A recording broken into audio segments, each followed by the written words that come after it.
अस्सलामुअलैकुम। तो कैसे हैं सब? उम्मीद है सब ठीक ठाक होंगे और बहुत खुश होंगे। तो जनाब, बहुत ही ज़बरदस्त, बहुत ही कमाल की रेसिपी आज आपके साथ शेयर करने जा रही हूँ, जो कि है बीफ निहारी की रेसिपी, जो कि सबका बहुत ज़्यादा फेवरेट होता है। तो आज सोचा आज आपके साथ निहारी की रेसिपी शेयर की जाए। तो सबसे पहले हम एक इसका मसाला रेडी करेंगे और बहुत ही ज़बरदस्त किस्म का घर पे रेडी करेंगे।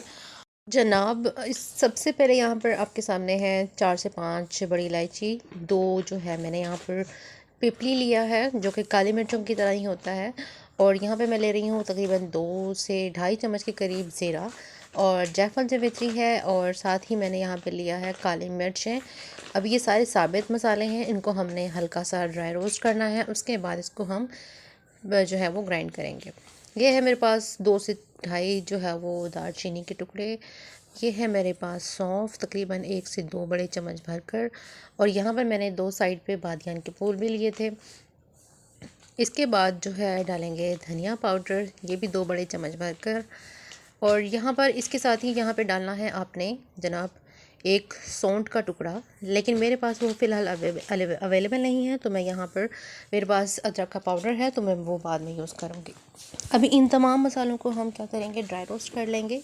और ड्राई रोस्ट इतना ज़्यादा नहीं करना, बस जैसे ही खुशबू आने लगेगी और इसकी नमी ख़त्म करेंगे, और नमी जैसे ही ख़त्म होगी बाद में मैंने इसमें 2 तेज़पात जो है वो तोड़ कर डाल दिए थे, आपने वो उसी वक्त ऐड कर लेने हैं।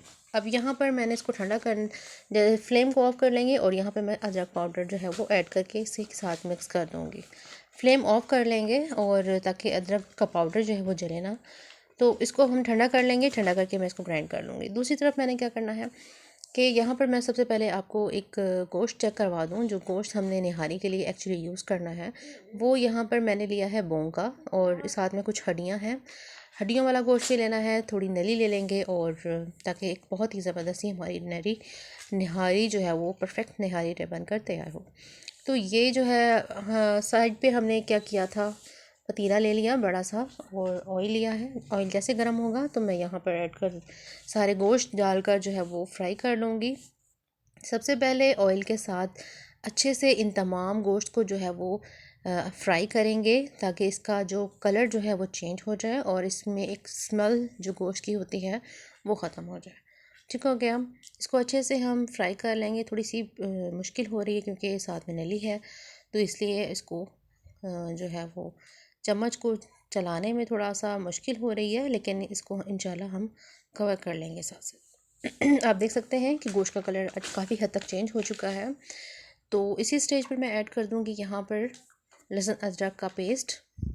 जैसे ही आपको लगे कि गोश्त का कलर चेंज हो गया है, तो आपने इसको अच्छे से मिक्स करते हुए चला लेना है, और लहसुन अदरक का पेस्ट ऐड कर देना है। तकरीबन 2 से ढाई बड़े चम्मच में यहाँ पर लहसुन अदरक का पेस्ट डाल रही हूँ। और मेरे पास ये जो गोश्त है और नली के साथ तकरीबन ये 2 से ढाई किलो के करीब गोश्त है, तो मैं उसी हिसाब से इंग्रेडिएंट डाल रही हूँ। आप अपने हिसाब से कम ज़्यादा कर सकते हैं। तो जनाब, लहसुन अदरक को अच्छे से हमने कर लेना है, भून लेना है गोश्त के साथ कि लहसुन अदरक का कच्चापन ख़त्म हो जाए। उस वक्त तक हमने गोश्त को बहुत अच्छे से भूनना है। अब देख सकते हैं इसके लोग गोश्त अच्छे से भुन चुका है। अब इसके बाद यहाँ पर मैंने डालना है वही मसाला जो मैंने अभी ड्राई रोस्ट करके इसको ग्राइंड कर लिया था। तो तकरीबन 2 से 3 बड़े चम्मच जो है वो मैं इसके अंदर वो पाउडर डाल दूँगी। अब ये पाउडर डालने के बाद इस मसाले के साथ हमने गोश्त की बहुत ही अच्छे तरीके से भुनाई करनी है। जब आपको लगे कि जो मसाला है वो अगर जले, तो थोड़ा सा इसमें हमने पानी डाल देना है। यहाँ पर बाकी मज़ीद कुछ मसाले डालूँगी। सबसे पहले नमक तकरीबन 1 से 1.5 चम्मच के करीब, हाफ़ चम्मच के करीब मैंने हल्दी पाउडर डाला है, और 1 चम्मच भरकर मैंने इसके अंदर डाल दिया है लाल मिर्चों का पाउडर। ठीक है, ये वो तमाम मसाले हैं जो जाने हैं। इसके साथ हम फिर से गोश्त के साथ अच्छे से भून लेंगे। थोड़ा सा पानी ऐड करेंगे ताकि मसाला जो है वो जले नहीं। फिर से इसकी भुनाई करेंगे ताकि मसाले जो हैं वो अच्छे से इसके साथ भुन जाएं, और गोश्त में जो सारा फ्लेवर है मसालों का वो इसके अंदर अच्छे से आ जाए। ठीक है, आप देख सकते हैं इसके लोग गोश्त हमारा अच्छे सा भुन रहा है और इसकी बहुत ही ज़बरदस्त सी खुशबू आ रही है। तो जनाब मैं इसकी कर रही हूँ अच्छे से भुनाई। आपने अगर अभी तक चैनल को सब्सक्राइब नहीं किया तो जनाब चैनल को सब्सक्राइब कर लें। तो जनाब चैनल को सब्सक्राइब कर लिया करें, और जिन लोगों ने चैनल को सब्सक्राइब किया हुआ है उनका तहे दिल से बहुत ज़्यादा शुक्रिया। तो जनाब इसी के साथ यहाँ पर गोश्त की बहुत ही ज़बरदस्त तरीके से भुनाई हो चुकी है, आप देख सकते हैं बहुत ही प्यारा सा गोश्त में कलर आ चुका है। तो मैं यहाँ पर पानी ऐड कर दूँगी। पानी को हमने इसलिए ऐड करना है ताकि गोश्त बहुत अच्छा सा हमारा गल जाए, टेंडर हो जाए। आप देख सकते हैं मैंने पानी अच्छा खासा डाल दिया है। अब इसको कवर कर देंगे और तकरीबन मैंने यहाँ पर इसे आधे घंटे के लिए इसे पकने के लिए छोड़ देना है। तो जनाब दूसरी तरफ मैंने क्या करना है, एक बाउल ले लेंगे, 3 से 4 बड़े चम्मच जो है वो हम आटे के डालेंगे और इसका आटे का एक घोल बना लेंगे। तो जनाब थोड़ा थोड़ा पानी डालकर इसकी हल्की सी हमने स्लरी सी बना लेनी है। आप देख सकते हैं इसकी थिकनेस, इसका टेक्सचर कुछ इस तरह का होना चाहिए। तो जनाब अब क्या करना है, आधा 20 से 25 मिनट हो चुके हैं। तो यहाँ पर इस स्टेज पर मैं यहाँ पर जितनी भी इसके अंदर जो है वो चिकनाई आ चुकी है, जो तरी है, जो रोगन है, उसको हम बाहर निकाल लेंगे, सेपरेट कर लेंगे। क्योंकि जैसे ही हमने यहाँ पर आटे का घोल हमने इसके अंदर डालना है तो इससे क्या होता है, इसकी सारी चिकनाई जो होती है, रोगन होता है, वो ख़त्म हो जाता है। तो इसलिए हम इसकी रोगन को पहले से ही बाहर निकाल लेंगे और फिर जो है आटे का जो घोल है वो हम ऐड करेंगे इसके अंदर। इस स्टेज पर मैंने क्या करना है, आहिस्ता आहिस्ता से जो है वो थोड़ा थोड़ा जो है वो हमने आटे का घोल डालना है और इसको हल्के हाथों से साथ साथ मिक्स करते जाएंगे। ठीक हो गया। अच्छे से सारे आटे का घोल जो है वो हम इस गोश्त में डाल देंगे और अच्छा सा मिक्स दे देंगे। अब इसको हमने क्या करना है, अच्छे से इसकी हमने मिक्सिंग कर लेनी है और इसको हल्की आंच पर हमने पकने के लिए तकरीबन 2 से ढाई घंटे के लिए छोड़ देना है। ठीक है। तो जनाब मैं यहाँ पर इसको एक कपड़े से कवर कर रही हूँ और इसके ढक्कन को इसके साथ ही रख दूँगी ताकि जो भाप है, जो स्टीम है, वो बिल्कुल भी बाहर ना जाए और बहुत ही अच्छा सा हमारा गोश्त गल जाए।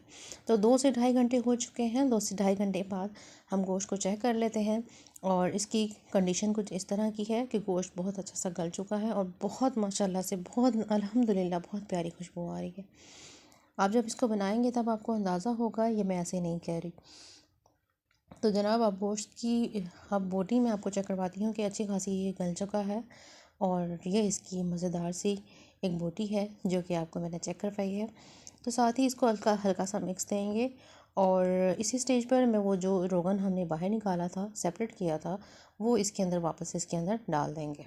ठीक हो गया। इसको डालने के बाद अच्छा सा मिक्स देंगे और मिक्स करने के बाद इसको मैं दोबारा से 10 से 15 मिनट के लिए पकने के लिए छोड़ दूँगी ताकि रोगन अच्छा सा गोश्त सालन में मिक्स हो जाए निहारी में।